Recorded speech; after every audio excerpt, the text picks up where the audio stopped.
Hi Prep 2! Today's story is The Pirates Next Door. Some of you may have read this one before. It was a book that we had in the classroom, and it is a really fun story about a family of pirates called the Jolly Rogers, and it is written and illustrated by Jonny Duddle.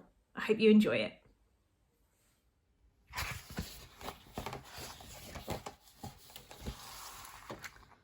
Dull on Sea. That's where this story is set.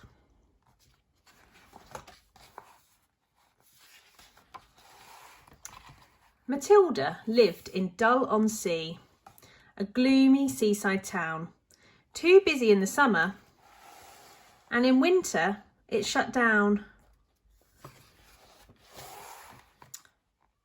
There weren't too many kids around, just Tilda on her street. The lawns were mowed, the cars were washed, the hedges trimmed and neat. The house next door had been for sale since Tilda was a baby. She hoped a family would move in with a girl her age, or maybe a boy, a pirate boy. Ahoy! He had patched up jeans, an eye patch and a wooden-legged dog. And a pirate ship with treasure chests and barrels full of grog. We're the Jolly Rogers. We'll be anchoring next door. We've sailed the 7 seas, but now we've had to come ashore. I feel a little landsick, but my mum says it'll pass.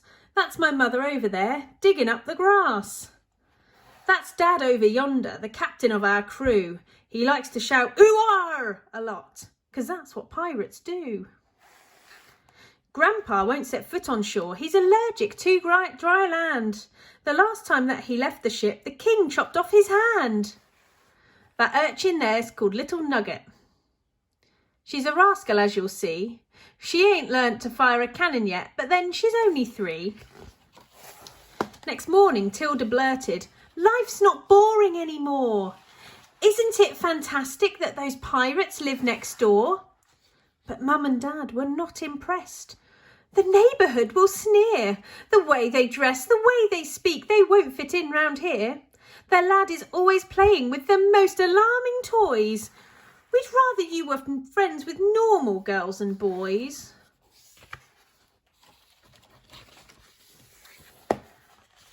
But that very day, young Jim lad came to Matilda's school. Though no one else would sit by him, Matilda said, "You're cool. You ain't so bad yourself, my lass. For a landlubber, that's rare. I'm a scurvy sea dog, but you'll be all right sitting there." The teacher said Jim should wear shoes, and his uniform was wrong.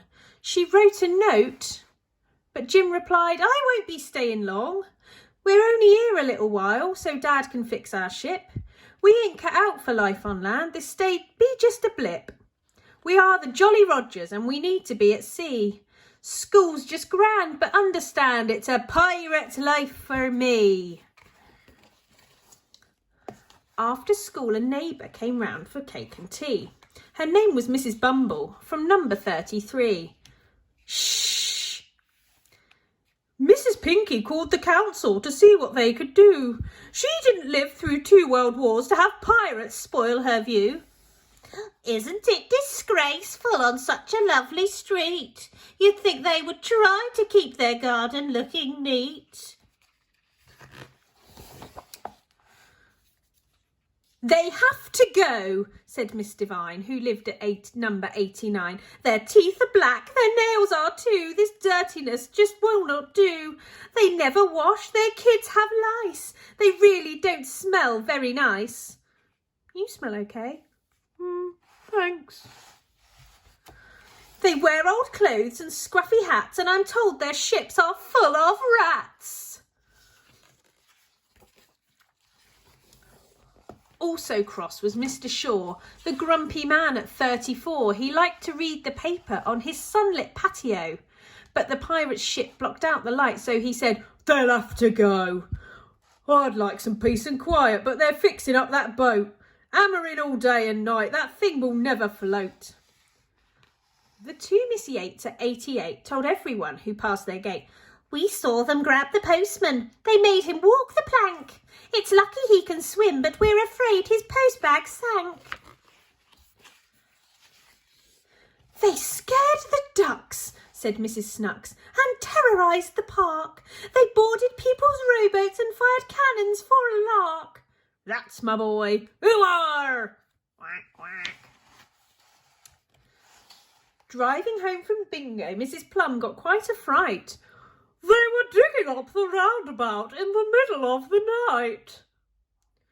They have cutlasses, said Mr. Brown, and love to run you through. They'll steal your gold or so, I'm told. What are we all to do? Mrs. Bevan from 87 marched down to the town hall. She'd collected a petition, 50 signatures in all. They're digging holes and fighting fights, the beginning of the end. I've lived here for years and years, and so have all my friends.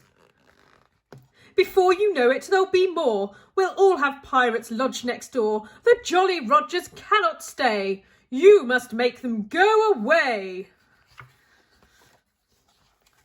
That night there was a tapping at Matilda's window pane. Outside was Jim. He whispered, I've got something to explain. Whenever we stop somewhere new, the neighbours are unkind. To show them pirates aren't so bad, we leave some things behind. Shh. Now the black hole shipshape, it's time we sailed away. And I'll be sad to leave as I've so enjoyed our stay. But we pirates need adventure to see the lands across the ocean. We need cutlasses and treasure maps and lots of suntan lotion. Though our visit here just has to end, I hope you'll still be my friend. If you want, we can send notes. Use something handy, a thing that floats.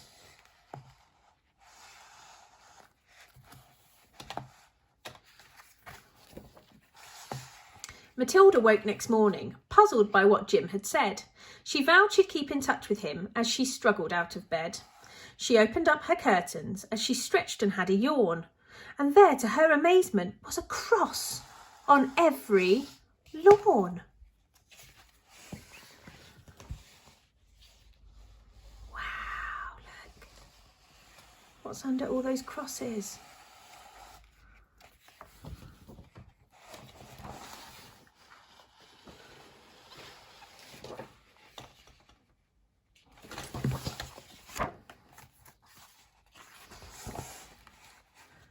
Oh, what a shame they left. I didn't say goodbye. They were such a lovely family. I think I'm going to cry. I'm such a pirate fan, you know. They wore such pretty hats. I rather like their singing. And I'll miss those fluffy rats. After that, the town went on landlubbing happily. But Tilda now goes fishing on the jetty by the sea.